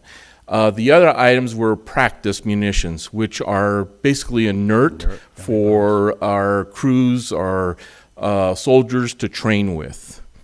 Okay, thanks. That helps clarify, because when I hear of a bombing range and 21 years Army, 21 years Air Force, I'm thinking live training sites, like Barrett Goldwater bombing range and those types of Well, I things. was reading somewhere they had small munitions, though. What was Small arms munition? munitions, Yeah. anything below 50 caliber is considered small arms ammunition. So it was still it was still shot from We the air. have air-to-ground operations that occurred here, so they would probably use some in the order of the 50 cals or lower. Okay, thanks. Yes, Diane? Mr. Miller, what risk can these fragments pose to our town? Yeah. Well, typically the fragments are just metal chunks of items that do not inherently have any acute risk. So if you found an intact, let's say a bomb that is HE, which is high explosive, that is an acute hazard. The MD is basically just metal remnants of that. Okay. Has there ever been an explosion in one of these FUDs Yes, ma'am, in California. in not in Arizona? Not that I'm aware of.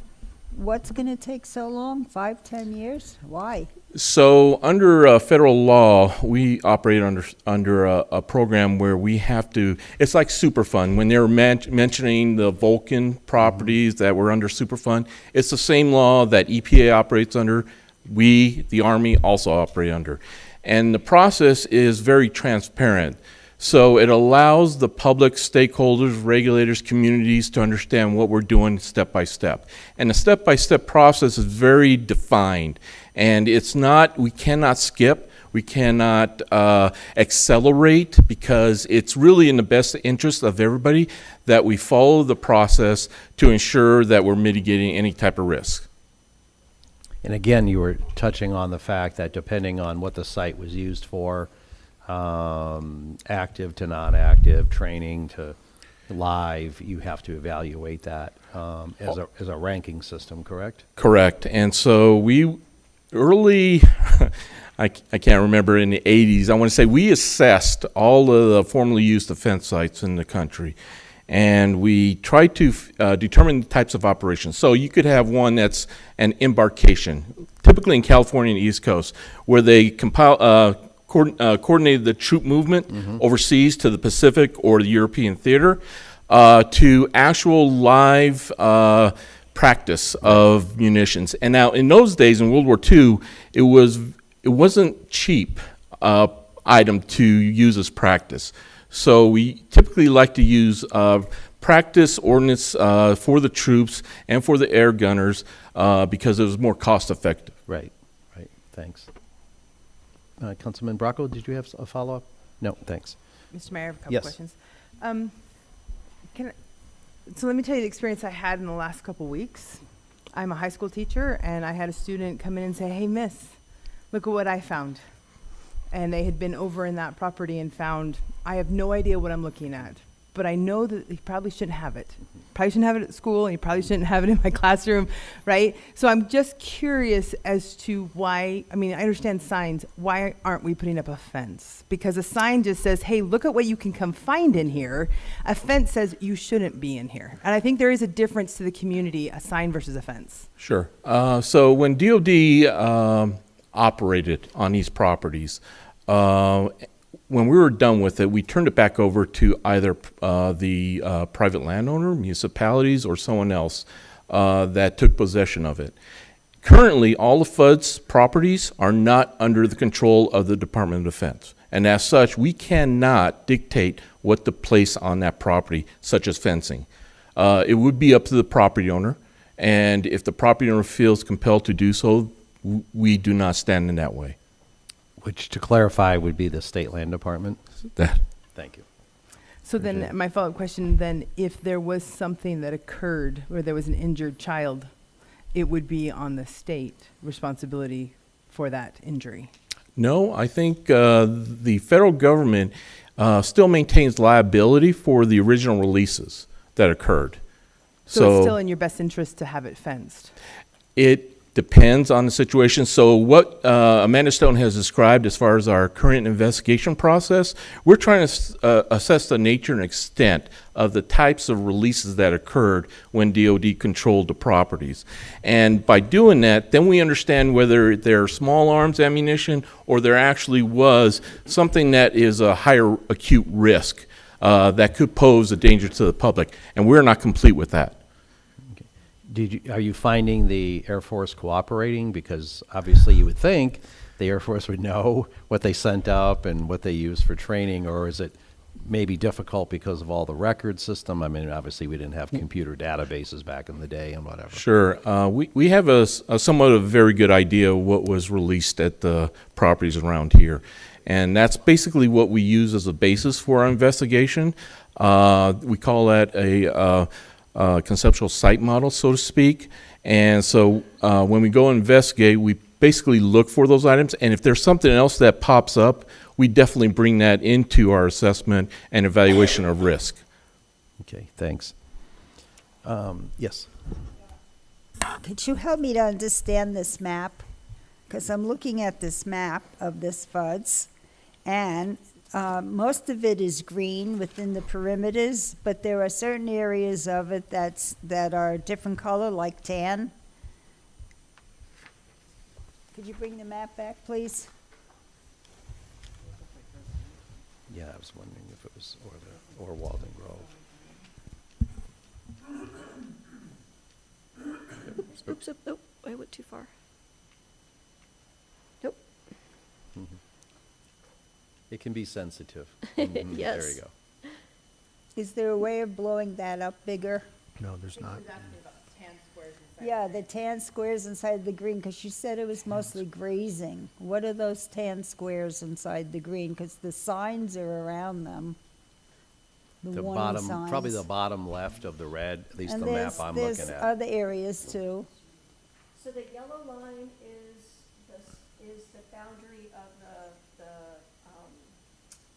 permanently used defense site. The green is state trust land. So the state trust land is the area where we're installing the signs on the state trust land. These little red, they're triangles. That's where the signs themselves are actually going to be located. And we're Sorry, let me come back over here. We're sharing the locations of those signs with a local emergency responders so that if somebody were to be out in the field, they see something, they can identify the closest sign and the sign number so that local emergency responders will know where to go on this relatively large piece of property. So that's what the little triangles are. If it's not green, then it's privately held land? Yes. Yes, okay, thank you. So, but are you able to put up the signs on privately held land, or do you need permission? Within the FUDs. Yeah, the state of Arizona is taking action only on land that we own. Okay, Yes. that, I just wanted to clarify It's, that. this Arizona State Land Department owns the land that is in green. Yep. Yes, yes, Because on sir. this one, you could see where it looks like it's in privately held land, and I was just curious, and can you Yes. put a sign on privately held? Yes, sir, there are some portions that are, of the formerly used defense sites that are held by private property owners, which that property transfer process is not something that I could speak to. Okay, that's all right. Private property, yeah. Thank you. Mayor. We have two call. I do have oh, a yes, question, go ahead. please. For Mr. Miller. I'm sorry, Henry?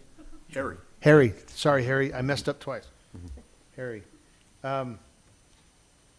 So can we get maybe a little finer idea as to the timeline to complete your investigation before the actual cleanup process begins? So we're in a phase of completing the investigation with the state of Arizona. We're hoping to have something that defines what the remedy will be in 2025. If all goes well, then we will have a document called a record of decision, which memorializes the remedy, which basically says how we're going to clean it up or how we're going to mitigate risk, right? From there, we do a proposed plan where we go out to the public. We would come here and basically talk about the type of selective remedy that we have chosen to be protective. We do that so that the community has an ability to articulate any concerns or comments. We take that back and then we basically formalize the record of decision. After that, we do a remedial design. We design how to mitigate the risk, and then we do a removal action at that point, based on the selected remedy that is selected. And that process from where we are today to actually having the whole site 100% remediated is in the 10-year time frame? Could be. It could be 1 year for the proposed plan, which is after 2025, 1 year for the record of decision, and then another probably 2 to 7 years after that to complete the remedial action.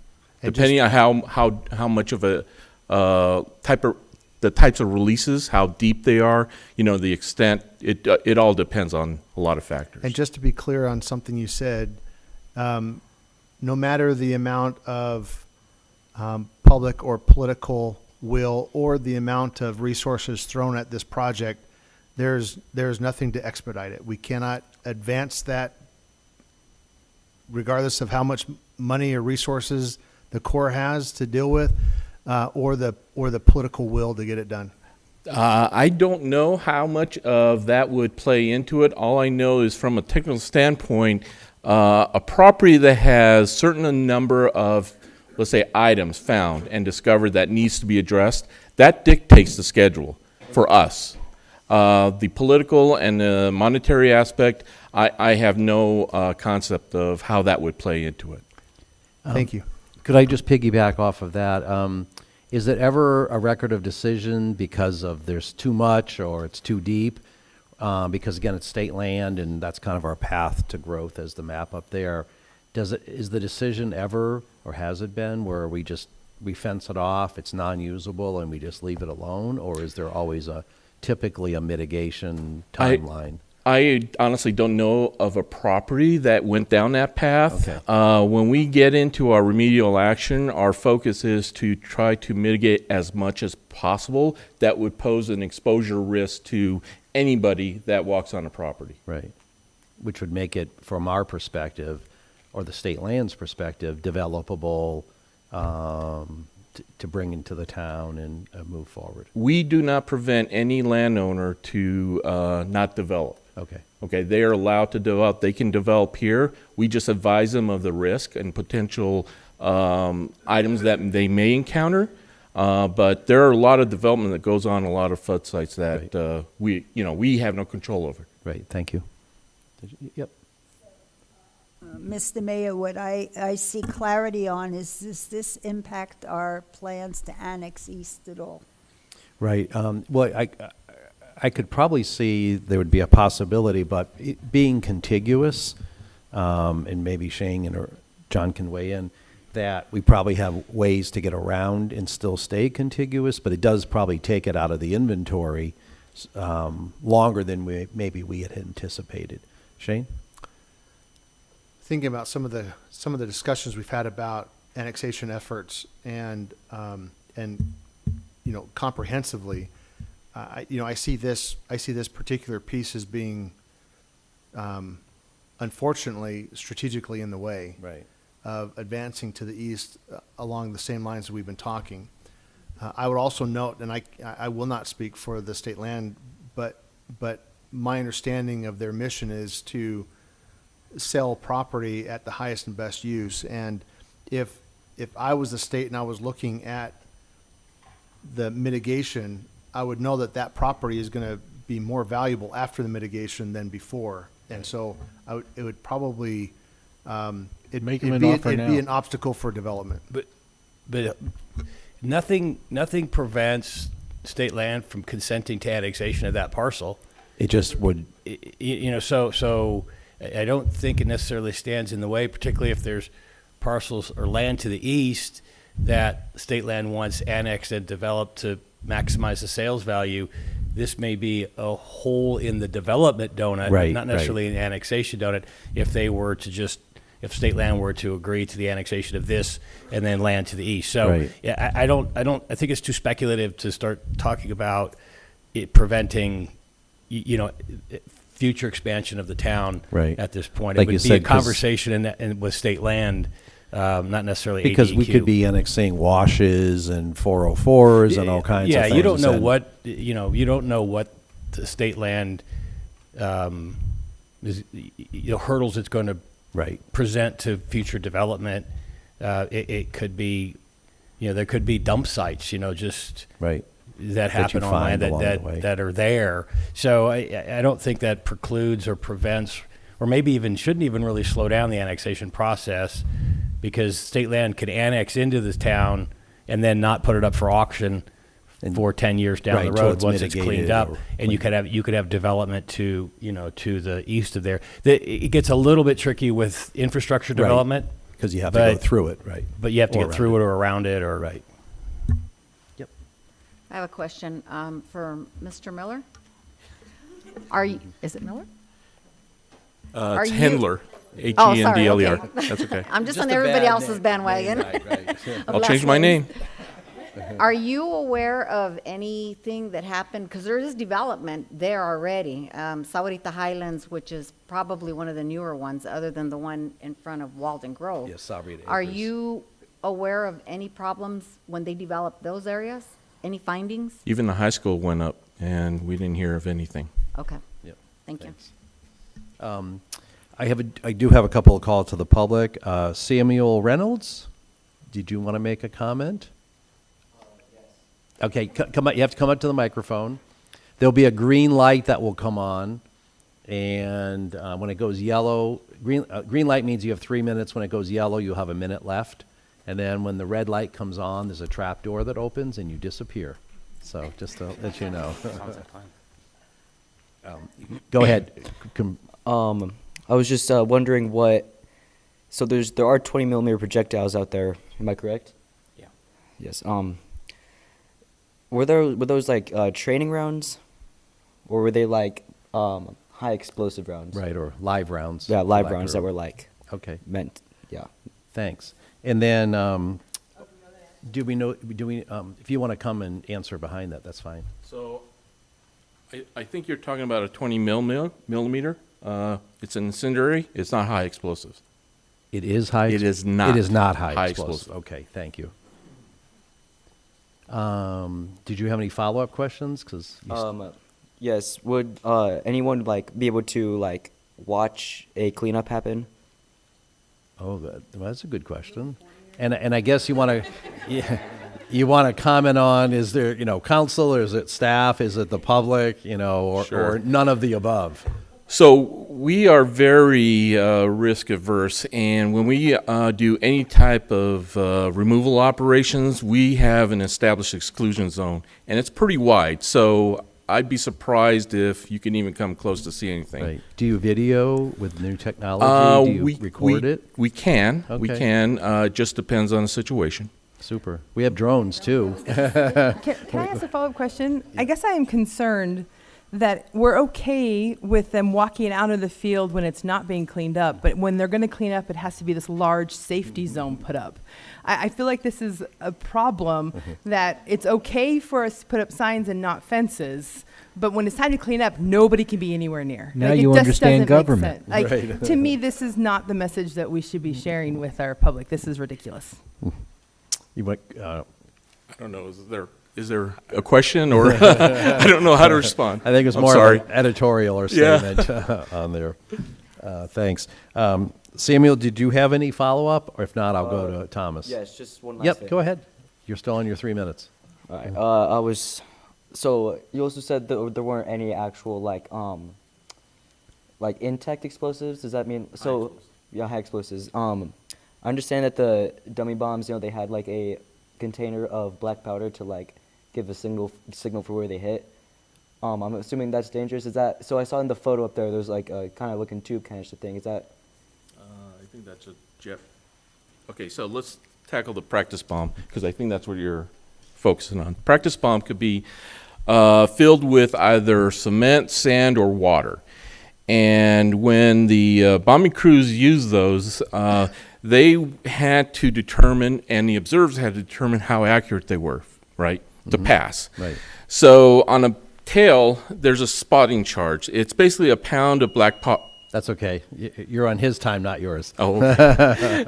There's a pound of black charge. It's like a shotgun shell. And so when the bomb hits the ground surface, a poof of smoke would detonate, right? And so the observers would be able to see where the bomb landed in relation to the target. So the actual spotting charge itself, if it was intact, it could be, absolutely, but it wouldn't be lethal. You can live with one hand, not two. That'd be fine, I guess. Thomas. I had the same questions as Sam. Okay. So we're good? Yeah. Thank you. Appreciate it. Oh, no, thank you. You guys are pretty good. Awesome. Right, so those are... They had better questions than we did. Thank you. I would like a follow-up question. Yeah. I'm just, as a council, I know that it seems like we don't have any say on what's happening, but as I think it's demonstrated by two teenage boys in our audience, they know what's out there. They have questions about it, and I'm not going to say they are, but I can see that there would be interest in finding more. And I just think that's crazy that we are allowing to have potential danger. Potentially, we heard it's low, but I mean, I just think it's a perfect example of what we need to be very aware of, and that it seems like we don't have a state or federal government that thinks we should be protecting it in a better theme than a sign. Thank you. Any other questions or follow-up? Who's that? Oh, Amanda. Mr. Mayor, Yes. Madam Vice Mayor, if I could just respond to that. Because of this long time frame for cleanup is why the state decided to step in and do this notification, which is something that the Corps of Engineers usually does, but further along in the process. And we became concerned because of the 2022 report that notification and the identification of this hazard to the community could be delayed by years and years and years, which is why we decided. We actually haven't done this before, to my knowledge, on a piece of state land before.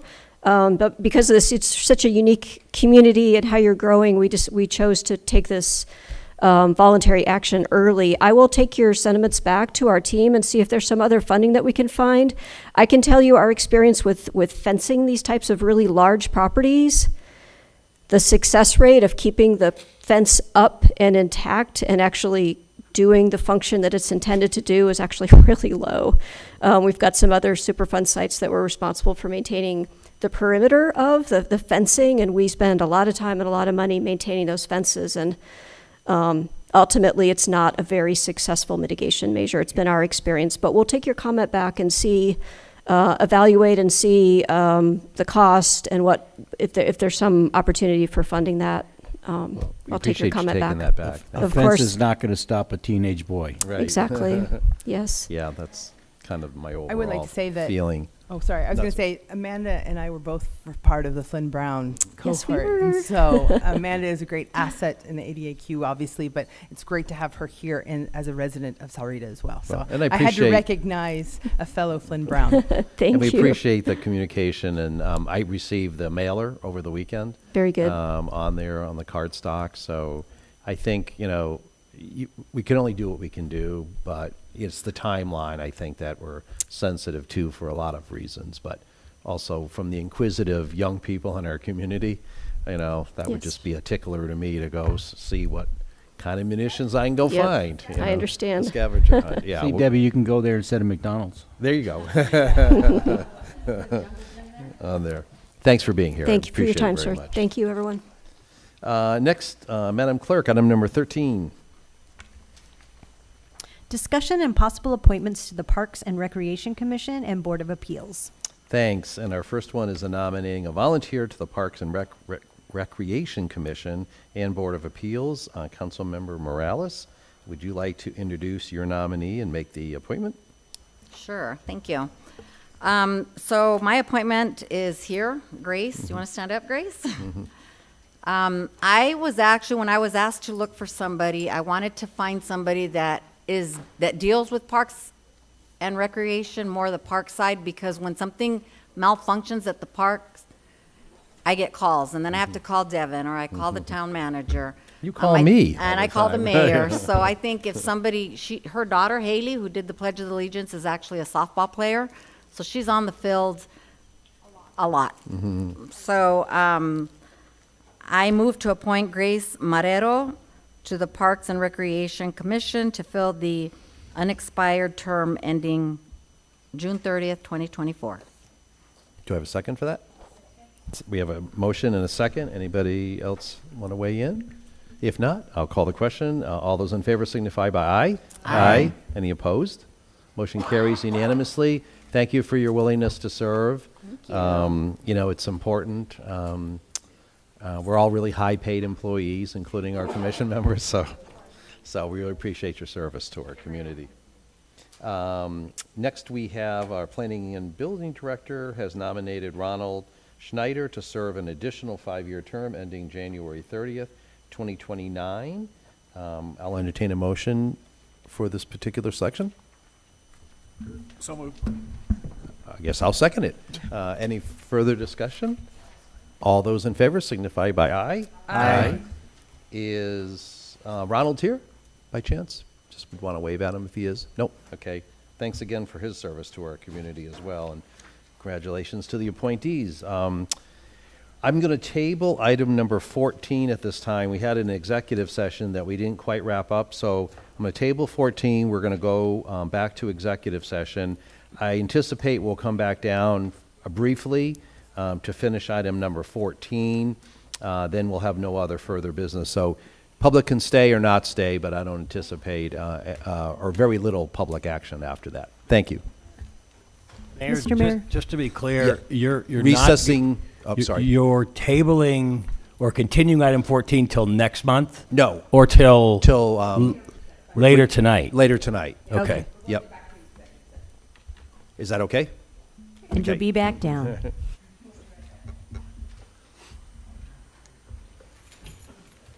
Hi, Eric. Good to meet you.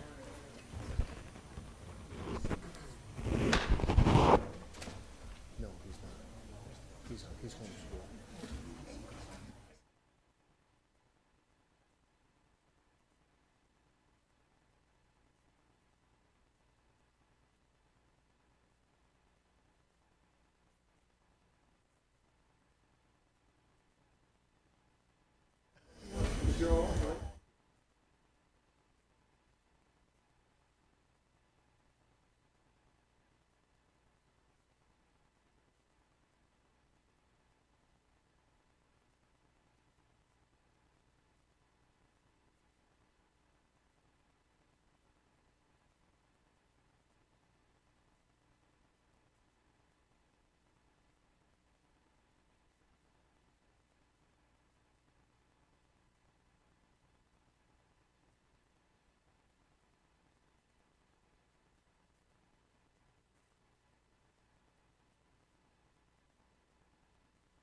Simon, did you need this?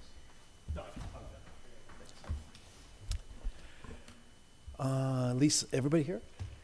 Okay, I'll reconvene our meeting at 8:22. And at this time, I will entertain a motion. Mr. Mayor. Yes. I move we approve amendments to the employment contract of Shane Dilly, requested by the town council, and authorize the mayor to sign the amended employment contract once prepared. Do I have a second? Second. Thanks. I'll just start off the discussion. People can weigh in. Shane, you know, it's really been a pleasure, is a pleasure. Is. Past tense is out. Is a pleasure to work with you. I've told you this many, many times, from your leadership as a manager with my helping me with PAG RTA, to reaching out to other municipalities, to all of the above, everything from our budget retreat, which we've never experienced prior to you, to so many other things. That it's such a collaborative and collective effort, you know, that we've worked with you on. And I think the camaraderie with staff and going to the SOS events, you know, you can just tell how well you're building the culture and the structure all the way to our tree over there on there. So I just wanted to thank you for all of your efforts and your hard work, and continue to look forward to working with you each and every day. Thank you. I just add a comment, if that's all right. It never fails that when I am at other events outside of our region, how many people wonder how we ever got Mr. Dilly to come down and be our town manager. Like, they are so impressed with your with your abilities, with your collaboration, with your skills of finding solutions that allow others, the relationships that you have built that have been severed in the past, that you have been able to recreate and build relationships with outside entities and community our residents and the community partners. Thank you. I couldn't think of the word. Has been an incredible asset and long needed in our town, and I can only see the future of what we will have as you continue to be at the helm of the town of Sahuarita. That's because I promised a honeymoon for about a year here. I failed on that. I apologize, Shane, but I echo those comments. Any other? Okay, thank you. All in favor signify by aye. Aye. Any opposed? Motion passes unanimously.